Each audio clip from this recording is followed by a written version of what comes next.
Olā! Es esmu vienā no skaistākajām un pasaikainākajām vietām Spānijā.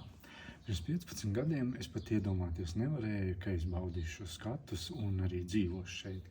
Jā, tas bija mans jaunības dienas sapnis dzīvot kādā no dienvidu zemēm, un tas ir šobrīd realizējies. Un par ko tad ir stāsts?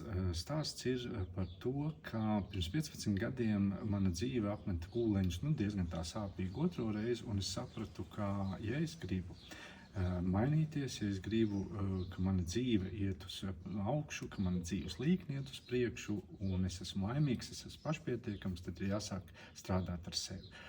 Un to es arī sāku darīt, un te ir tas stāsts par sapņiem, par to pārvēršanu realitātē, par to, cik patiesībā ļoti mēs to vēlamies. Un es te noteikti nekādā veidā nemudinu pārcelties uz kādu citu valsti, nebūtu nē, jo katram noteikti ir savs. Bet kā tad sapņus pārvērst tajā realitātē? Kā būt motivētiem, kā gūt iedvesmu, kā būt laimīgiem, kā būt pašpietiekamiem, kā spēt mīlēt un būt mīlētiem, kā principā dzīvē virzīties uz priekšu. Tik daudz un dziļi jautājumi, ka šķiet neiespējamā misija. Bet patiesībā es jums varu teikt, ka tā misija ir iespējama. Un ne tikai teikt, bet arī apliecināt, jo tas ir stāsts par mani. Es to esmu sasniedzis, tam esmu gājis cauri un guvis fantastiskus rezultātus. Protams, ka tas prasīja laiku, tas prasīja neatlaidību, tas prasīja pacietību, un es uz to gāju. Un te noteikti nav stāsts, ka pirmie rezultāti parādījās pēc 15 gadiem. Nē, pirmie rezultāti, ka pēc darba ar sevi, un kad es sāku strādāt ar sevi, un es sevi sāku mainīt, šie pirmie rezultāti parādījās jau 2. gadā.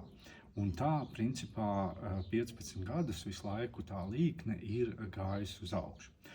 Un tas darbs ar sevi notika 6 jomās. Un tā viena ir vienkāršības ir māksla, tad ir mazāk ir vairāk, iemīlēt sevi, vide un cilvēki, mērķu apzināšana līdz tādam patiesam, līdz tam, ka tas ir patiesi tas īstais, un, protams, arī jautājumu uzdošana.